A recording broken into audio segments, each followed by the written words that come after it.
See, my grandfather. So today we're going to put together, my wife wanted a pantry. Okay. I would show you the picture, but this doesn't have a picture on it. I went ahead and unboxed it, got it all ready, it's sitting over here. We'll start putting it together. Which pieces shouldn't take that long according to the book. So we're going to get the E and we're going to put the metal ring on it. E is this one here. And as you can see, I already have the ring. I just got to tighten it down.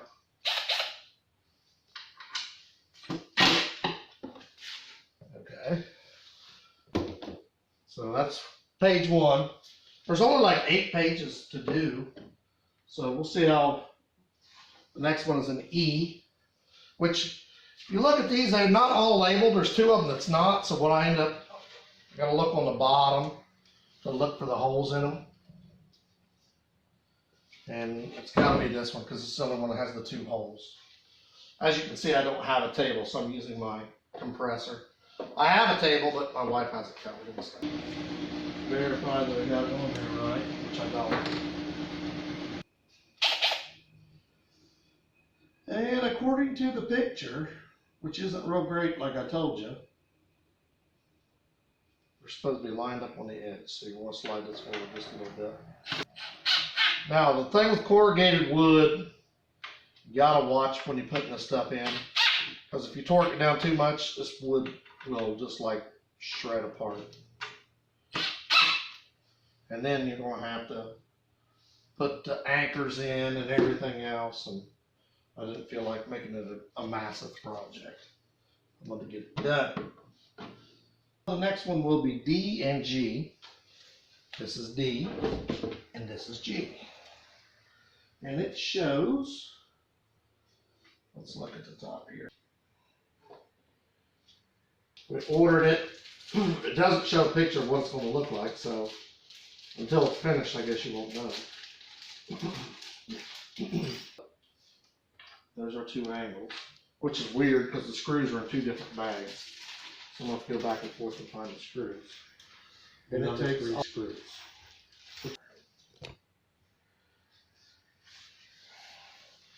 This will go on here, like so. I'm going to go ahead and screw this all the way in by hand since I'm already here.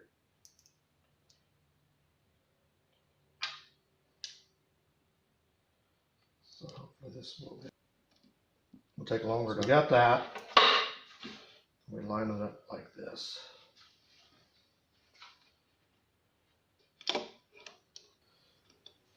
If it needs adjusted, I can do that later. Which, if I had used my table, I'd be using clamps. So each of these is going to be a shelf, I'm assuming. Okay, then we go to, wow, I have a whole bunch of steps at once for us. Yay. Nothing more exciting than getting to do a whole bunch at once. Bottom, middle, top. 10, 11, and 12. There is exactly 12. Sometimes they give you extra screws, but these people did not. This pantry is supposed to be designed to hold 40 pounds per shelf, which I'm not positive it will with these, but it's for canned goods. One with A and B. So you see this one says H, so that tells me it's a door. This is a door. This is a back, and this is a door. So these are our sides. See the thing about the prefab holes, as you'll see here when I show you. These are prefab holes. There, there, there. The prefab holes, you have to be careful when you, this is what I was telling you about, when you're drilling these. If you drill this too tight, it's going to rip right through that corrugated wood. And also the other thing you got to watch is, see this? You want that black on the top. Nothing makes you madder than doing it twice. Definitely gotta watch to see this. Remember I told you it's got 5 shelves. 2 shelves are gonna be held in with pieces. So that means you got this one, you got this one, and you got that one.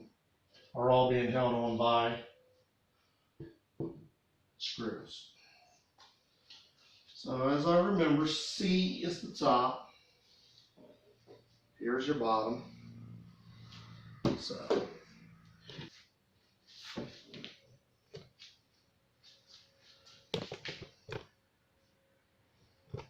bottom, middle. And which way do we want our brackets? We want them down. So your brackets will be down. So I'm going to need 3 more screws. This is our outside.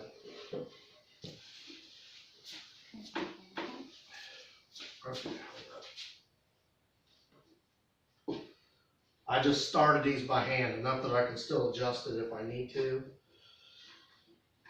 I mean, you can do it however you want, because it's your stand. I'm just showing you how I'm doing mine. And here's the last piece on this side. So I need 2 more screws.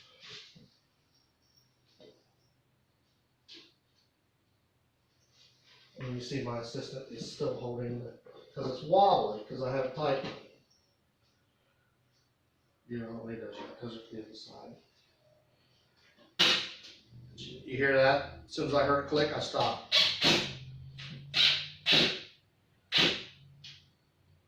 It's not quite flush, so I'll tap it, but I gotta be careful because I don't drive it through there. I also reach through to make sure that it's actually where it's supposed to be. That was tight. Now I will go back through after I'm done and snug them a little more, but I'm not going to go hog wild on them. All right, now we're going to flip this over slowly and then flip it up. Then we're going to do the same thing. Make sure your sides line up. This one is wrong. Ah, yes. So I need all 6 of them. Okay. I want to line these up like I said. Hand tight. And I go through and hand tighten these again. I'll do it with a screwdriver.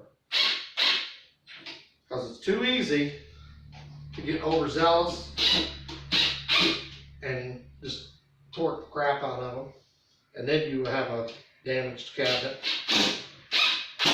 And I don't know if you guys have ever had one like that, but they tend to want to split, especially corrugated wood. Snug down, I'm going to take my screwdriver and I'm going to make sure they're all tight. I'm just going to give them a good twist. It's tight. But see, if I would have used that gun, you would have drove it down into wood, compromising your compressed wood. And compressed wood, once it gets split, the integrity starts coming apart. Because if you drop it, you're going to mess up the integrity. You're going to have chips, dings. I mean, it's just going to be in the garage. It's not like it's a major thing, but we still don't want it to have it on there. See, there's 2 sides, the black and the cardboard. Of course, you want your black one inside. It's just going to be small taps to get it started. On the other side? We're going to do the other corner. And the reason for that, if you start working your way this way, and for some reason you don't have it tight, then it's not going to line up correctly. So I choose to do the corners first. That way I know it's going to be in the middle. We'll go here and here. And then I'll work my way this way and this way. And that's to get the lumps out. So if it's bigger than it's supposed to be, you're going to have lumps in there. And I don't like the lumps.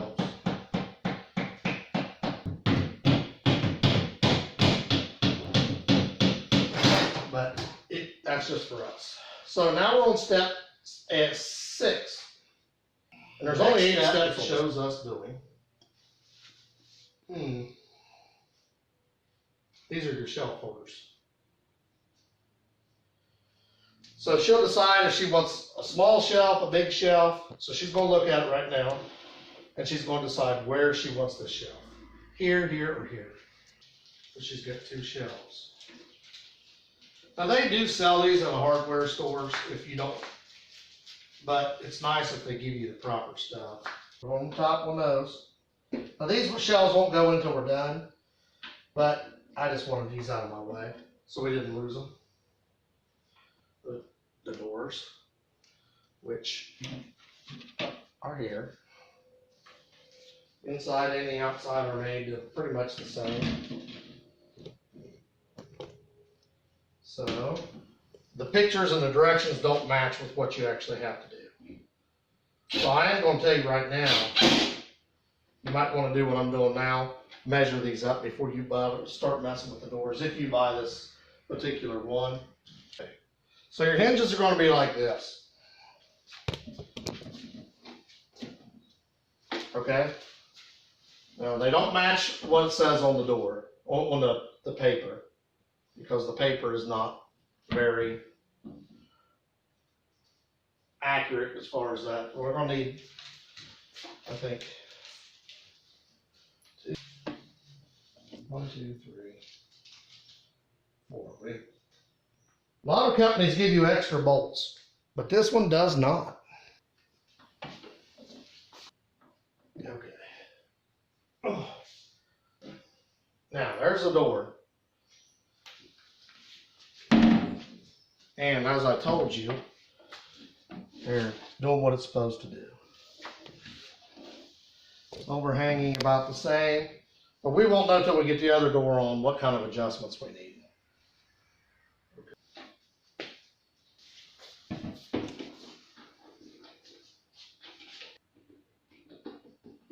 Okay, I am putting these on semi-tight.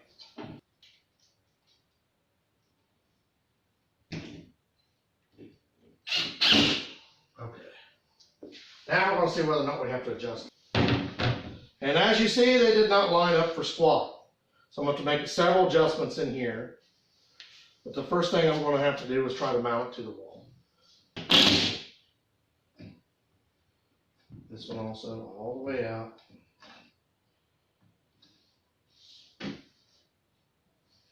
Okay, that's as far as you can adjust this.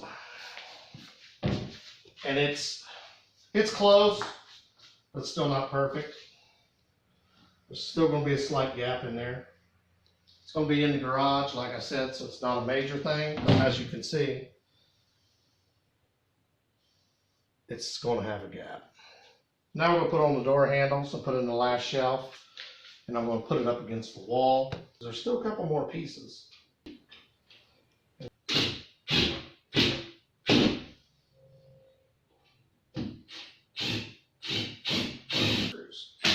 That's it. So now we're going to do the same thing with the other side.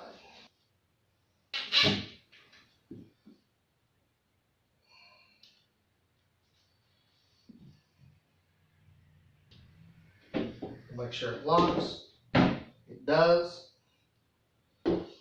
Now we're going to figure out, we're going to mount it to the wall. It's going to go. So now the finishing touches.